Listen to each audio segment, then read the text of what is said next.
Nouvelle semaine, nouvelle opportunité, nouvelle chance. Mesdames, messieurs, je suis ravie de vous retrouver à nouveau pour les informations de la mi-journée à la une de ce 13h.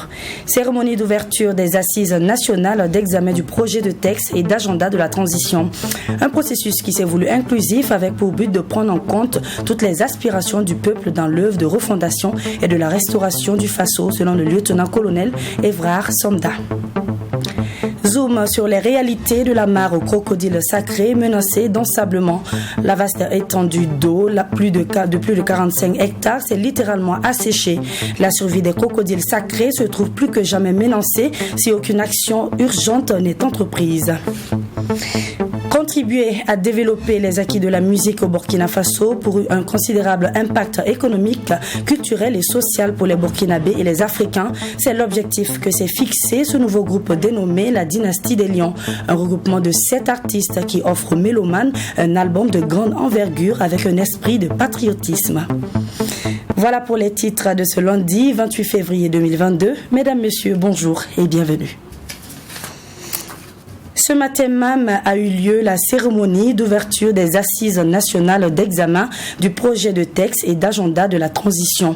On prépare à cette rencontre les représentants des forces vives de la nation. Ces derniers ont été désignés pour apporter des amendements au projet de texte proposé par la commission technique. Occasion de ces représentants du chef de l'État d'inviter les participants à mener les travaux sans complaisance et à privilégier l'intérêt général. Abdourahim Mienye pour le reportage.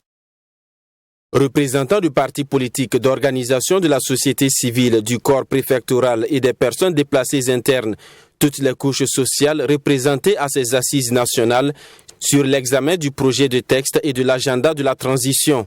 Ce processus qui s'est voulu inclusif a pour but de prendre en compte toutes les aspirations du peuple dans l'œuvre de refondation et de restauration du Faso, a laissé entendre le lieutenant-colonel Evrard Somda, qui a représenté le président du MPSR à cette cérémonie d'ouverture.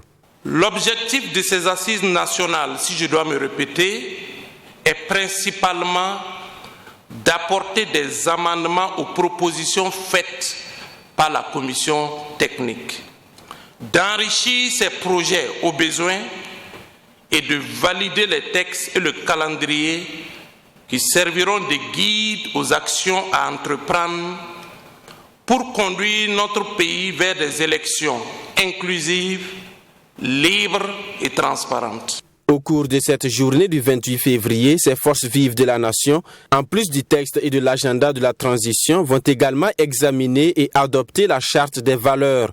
Et le lieutenant-colonel Evrard Somda invite les participants à mener les travaux de façon sincère pour répondre aux besoins des populations.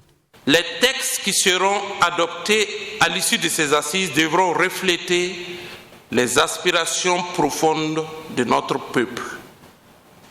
Les amendements, les apports et les contributions qui naîtront de vos travaux devront s'inscrire dans cette logique. Ces milliers de personnes déplacées fondent leur espoir dans notre œuvre. Aidons-les à regagner leur localité d'origine et à reprendre une vie normale dans une résilience facilitée par l'État. La désignation du président de la transition et la signature de la charte de la transition sont prévues dans la soirée de ce 28 février.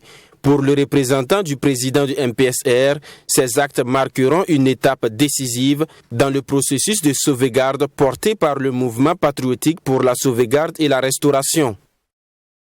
2 jours durant un séminaire sur la gestion des terres sécurisées, un milieu rural au profit des femmes au Burkina Faso s'est tenu à Ouagadougou. Débuté le 24 février dernier, l'objectif de cette rencontre était d'examiner les acquis, les défis et les perspectives de cette question qui touche plus les femmes en milieu rural. Nous vous proposons donc les conclusions de la fin de ces travaux tenus ce 25 février dans ce reportage signé Fatima Tanikema.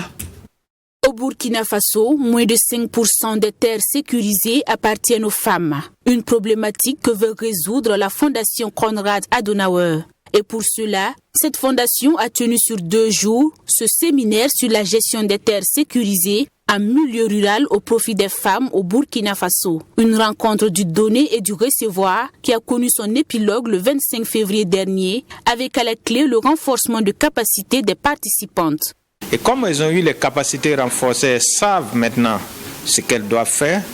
Deuxièmement, elles savent aussi quelles sont les autorités ou quelles sont les démarches qu'elles peuvent entreprendre pour qu'il y ait de bons plaidoyers auprès des autorités, parce que nous sommes à une période de transition pour ce qui concerne le Burkina. Donc c'est le lieu aussi pour ces femmes-là de pouvoir parler à ces lieux de décision, de prise de décision, pour que la question foncière au profit de la femme puisse être prise en compte. Ces femmes se disent conscientes des difficultés qui minent leur secteur d'activité. Ce renforcement de capacité dont elles ont bénéficié va donc leur permettre de bien mener des actions pour atteindre l'objectif recherché. Donc, au sortir d'ici, vraiment, c'est de continuer le travail que nous faisons. Parce que quoi qu'on dise, la question foncière, avant l'intervention de Conrad, on peut dire que c'était un sujet un peu tabou. Et aujourd'hui, si nous arrivons vraiment à parler de ça avec aisance, c'est grâce un peu avec l'accompagnement de la Fondation Conrad. Donc c'est toujours aller dans ce sens, d'accompagner les femmes, de les sensibiliser, d'interpeller les autorités, de faire des plaidoyers afin que la sécurisation foncière au profit des femmes soit une véritable réalité au Burkina Faso. Ce sont au total 5 modules qui ont été dispensés au cours de ce séminaire, chose qui a permis de réfléchir sur les acquis et les défis de la gestion des terres sécurisées en milieu rural au profit des femmes au Burkina Faso et de dégager des perspectives. Soif intense, amaigrissement, fatigue, envie fréquente d'uriner, des signes qui peuvent évoquer un diabète. Bernard Ouedraogo, agent de santé à la retraite atteint de diabète depuis maintenant 6 ans, a réussi très tôt à détecter la maladie et a immédiatement changé ses habitudes alimentaires. Membre de l'association Vive avec son diabète, Bernard Ouedraogo s'est investi dans la sensibilisation et vient en aide aux diabétiques. Nous l'avons donc rencontré ce 25 février. Il nous parle de son expérience de diabète au micro de Michael Tougré. En 2015, suite à un contrôle de santé, les résultats relèvent que Bernard Ouedraogo, infirmier à la retraite, fait de l'hyperglycémie. Plus tard, il sera déclaré diabétique, une maladie qui se traduit par un taux trop élevé de sucre ou de graisse dans le sang. Pour Bernard Ouedraogo, il est conscient qu'il ne pratiquait pas le sport et son alimentation était déséquilibrée. Je me suis rendu compte qu'à un moment donné, je pissais beaucoup. C'est-à-dire, dans la nuit, je peux me lever 4-5 fois pour faire les pipis. Et j'ai commencé, en tout cas, j'étais obèse, mais je commençais à perdre le poids. En fait, étant dans le milieu, j'ai compris qu'il faut faire le contrôle et puis voir. Quand vous voyez quelqu'un qui boit beaucoup, il mange beaucoup, il pisse beaucoup, il est beaucoup fatigué, moindre test, il dit qu'il est fatigué, il faut faire un test de glycémie pour voir. C'est ça qui sont des signes évocateurs. Cette maladie peut être favorisée par une prédisposition génétique ou liée au mode de vie. Bernard Ouedraogo, cela fait plus de 6 ans qu'il vit avec la maladie, mais en patient averti, il s'est fixé un régime alimentaire adapté à la situation. Avec une glycémie qu'il contrôle, Bernard Ouedraogo, membre de l'association Vive avec son diabète, vient en aide aux victimes de cette maladie avec l'appui de ses partenaires. Nous avons comme activité dans notre association de faire des sensibilisations couplées de dépistage. Par le biais de l'ONG Santé Diabète qui nous appuie et puis le World Foundation Diabète qui soutient les associations, le monde communautaire à faire la sensibilisation et le dépistage. Ne fait pas d'activité physique, facilement on deviendra en tout cas avec le temps hyperglycémique et donc diabétique. Pour éviter d'être victime du diabète, Bernard Ouedraogo ne manque pas de conseils pour la population. Pratiquer le sport, avoir une alimentation équilibrée, mais surtout ne pas manquer de faire son test de dépistage de la glycémie. Manger équilibré, et faire beaucoup d'activités physiques, c'est-à-dire au moins 30 minutes de sport pour transpirer. Activité physique de 30 minutes, 4 jours ou 5 jours sur 7. C'est déjà bon pour pouvoir être équilibré. Et il faut faire les glycémies de façon répétée. Il faut faire beaucoup attention aux huiles, aux graisses, et surtout aussi au sel. L'excès de sel aussi, il faut faire très attention. Donc le gras, le sucre. Le constat, explique l'agent de santé à la retraite Bernard Ouedraogo, des cas de diabète sont détectés chez des patients de plus en plus jeunes. Cette maladie, dite silencieuse, représente la 7e cause de décès dans le monde. Au Burkina Faso, selon des données, environ 1 million de personnes souffrent du diabète. Direction Bazoulé, localité située à 35 km de Ouagadougou, pour s'imprégner des réalités de la mare aux crocodiles sacrés menacée d'ensablement. La mare qui faisait la renommée du village a perdu son lustre datant.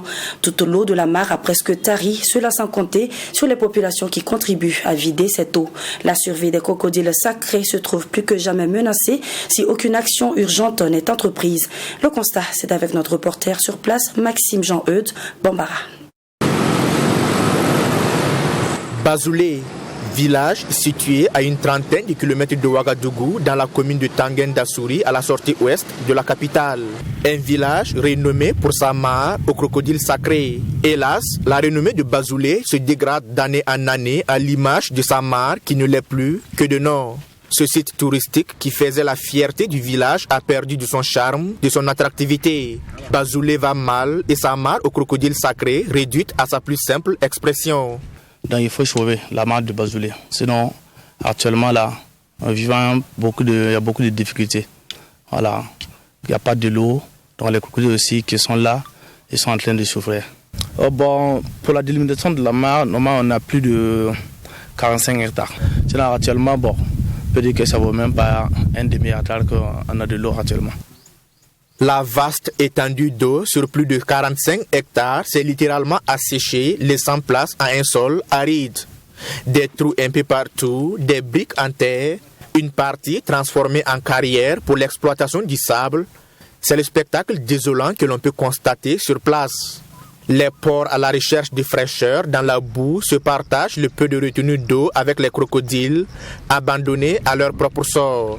La mare est en danger et c'est peu de le dire. On ne sait pas si cette année-là, on ne va pas essayer d'envoyer encore des citernes d'eau ici. Voilà. Il arrive qu'on vous envoie? Oui, ça arrive qu'on envoie des citernes d'eau. Si on commence à envoyer des citernes d'eau ici, en ce temps, c'est pas bien. Pour éviter d'en arriver à cette situation, 3 boulis, des sortes de digues pour retenir l'eau, ont été réalisés, l'un par les engagements nationaux et les 2 autres par le ministère de l'Environnement, nous confie notre guide touristique. Si ces techniques peuvent se révéler une solution palliative pour sauver la vie des crocodiles, le véritable problème demeure tout de même l'ensablement de la mare. Le véritable problème de la mare, c'est de faire curer carrément. Voilà, si on pouvait curer la mare, ça serait mieux. Voilà, comme ça, si c'est bien curé, et puis il y a beaucoup de l'eau, suffisamment de l'eau, la population aussi, ils vont en profiter, même si tu fais un puits de 5 à quelques mètres, tu vas avoir de l'eau. La manne bleue se fait véritablement rare à Bazoulé. Après avoir contribué à vider la mare de son eau pour les cultures maraîchères, les populations se ruent désormais sur le seul forage fonctionnel censé alimenter les boulis. Il n'y a pas d'eau, on souffre vraiment. Et si nous devons attendre la saison des pluies pour avoir l'eau, qu'est-ce que nos enfants vont manger? Nous voyons bien qu'il n'y a pas assez d'eau dans la mare, mais on n'a pas le choix. Nous comprenons qu'ils nous interdisent d'enlever, mais ce n'est pas de leur faute. Ce n'est pas non plus de notre faute. Nous demandons de l'aide. Au-delà donc des crocodiles, c'est dire que Bazoulé a soif. Mais il faut également relever le comportement peu orthodoxe, sinon l'entêtement de certaines personnes a complètement détruit ce qui reste de la mare. Si les guides ont réussi à convaincre les ramasseurs de sable à abandonner leur projet, il faut bien plus que la parole pour dissuader ce jeune confectionneur de briques. Je fabrique des briques pour construire ma maison, donc on est obligé d'enlever l'eau. Mais quand ils viennent m'interpeller, j'arrête. Je ne force pas. Alors que les guides comptent sur les autorités coutumières pour durcir le ton et empêcher les populations d'aggraver la situation de la mare, ces dernières appellent l'État à la rescousse.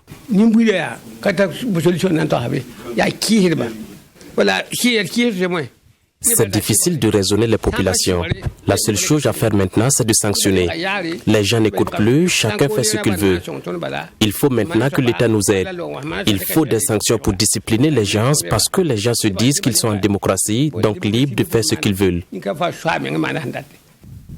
L'importance de ces crocodiles sacrés pour le village n'est plus à démontrer selon le chef de Bazoulé. Une fête de reconnaissance est même organisée chaque année pour les crocodiles qui sont devenus le totem du village. Avec la situation actuelle de la mare, le tourisme a véritablement pris un coup dur selon Raphaël Kaboré. Et le Covid-19 est venu empirer les choses. Quand le Covid, on a fait une année pleine sans avoir des touristes. Mais actuellement, les nationaux commencent à venir un à un, mais pas du tout. Vous voyez qu'aujourd'hui c'est week-end, mais il n'y a personne qui est là pour le moment. On a à peine de midi comme ça, mais il n'y a personne. Pourtant, l'on pouvait enregistrer au moins 10 000 visiteurs par jour, nous confie-t-il. Des visites qui étaient source d'alimentation pour les crocodiles, notamment les poulets que les visiteurs apportaient. Le nombre de crocodiles aujourd'hui est estimé à plus de 200 dans les boulis, des espèces sacrées et dites inoffensives. Voilà, ils sont inoffensifs, c'est notre totem. Mais c'est que nous, en tant que guides qui sont dans la mare, qui travaillent au niveau de la mare ici, on sait à tel crocodile qu'on peut toucher, à tel crocodile qu'il ne faut pas toucher. Par exemple, quand il y a des femelles qui sont des petits, à cause de leurs petits, elles sont agressives. Voilà, mais à part ça, les mâles qui sont habitués, qu'on les touche. Par exemple, celui-là, c'est le plus vieux. Tout à l'heure, si vous voulez monter, vous pouvez monter voir. En attendant cette expérience, ces crocodiles sacrés se retrouvent désormais piégés entre la vie et la mort. Une mort certaine, programmée par l'action des populations même de Bazoulé, mais aussi par l'inaction, sinon le silence coupable des départements et ministères concernés. Il faut donc agir et vite pour sauver ce qui peut encore l'être, avant que Bazoulé ne perde sa renommée et que ce site ne devienne qu'une anecdote à raconter. Le label de production hors série universelle a présenté au public burkinabé vendredi dernier la Dynastie des Lions. Composé de 7 artistes, ce groupe musical apporte une compilation de 10 titres avec des styles musicaux à l'image de l'afro-blues, le dancehall, l'afro-pop reggaeton. L'œuvre qui a officiellement été présentée aux hommes de médias entend porter haut le patrimoine musical burkinabé. Les détails, c'est avec Serge Kaboré. La Dynastie des Lions, regroupement de 7 artistes qui offre aux mélomanes burkinabés et africains un album de grande facture avec un esprit de patriotisme. Présenté au public burkinabé devant parents, amis et connaissances, c'est une compilation de 10 titres savamment orchestrés avec plusieurs couleurs musicales. Moré, Gurunsi, Bissa, Diola, anglais et même espagnol, autant de dialectes qui font de cet album une richesse avec des styles musicaux composés de world music, d'afro-blues, d'afro-R&B et rap, ainsi que de dancehall et afro-pop reggaeton. Ça a commencé, ça fait 1 année et demie, et pendant 1 année et demie, on n'a pas voulu faire du matu-vu. On s'est dit que l'urgence était telle qu'on devait travailler beaucoup et prouver que des jeunes burkinabés peuvent donner beaucoup d'amour et peuvent donner une certaine qualité, justement, qui peut repousser les limites. Parce qu'aujourd'hui, quand on regarde les médias sur l'international, c'est clair qu'il y a un manque par rapport à nos ambassadeurs de la musique. Donc du coup, il y a une certaine expertise que nous avons. Et pendant 1 année et demie, on est rentré en résidence de création.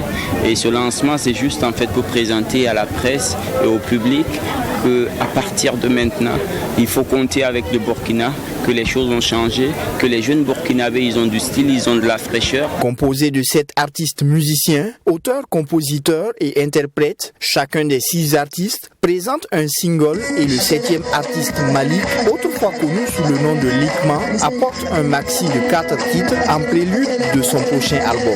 Nous avons Likman qui revient sous sa forme de maturité avec un nouveau nom qui s'appelle Malik Lion qui est son vrai nom, et Malik a son album qui est déjà bouclé.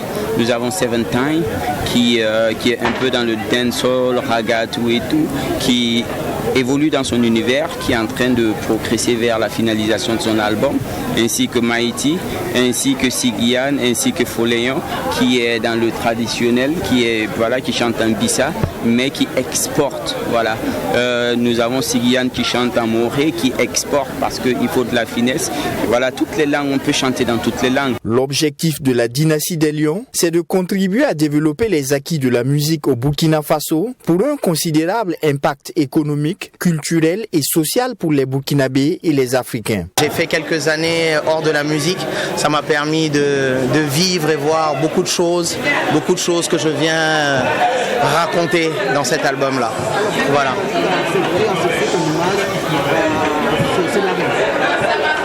Vous avez dit label.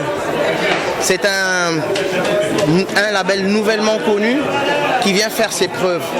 C'est un groupe de personnes très motivées qui cherchent à donner quelque chose de nouveau, qui cherchent à donner un nouveau souffle à la musique burkinabé. Et c'est quelque chose que moi, j'apprécie particulièrement. Donc je n'ai pas eu de problème à intégrer le groupe.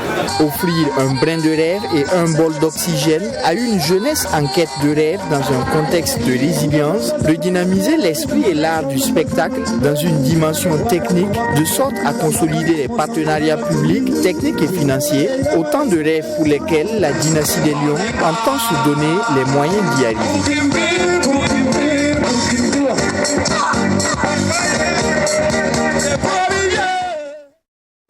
Sport à présent, football. Après plus d'un mois d'arrêt dû à la Coupe d'Afrique des Nations, le championnat national Ligue 1 Lonabé a repris du service. Ce sont au total 11 buts qui ont été inscrits à cette 16e journée et le point c'est avec Assami Tiamtoré. C'était l'un des matchs les plus attendus ce week-end à l'occasion de la 16e journée des phases retour de la Ligue 1 Lonabé. Battu par les 8e du championnat national Salitas à l'aller, l'AS Sonabel, 11e au classement, devait retourner la situation au retour. Et il a fallu une trentaine de secondes après le coup d'envoi pour que les électriciens ouvrent le score sur cette erreur défensive du club Salimata Itaséré.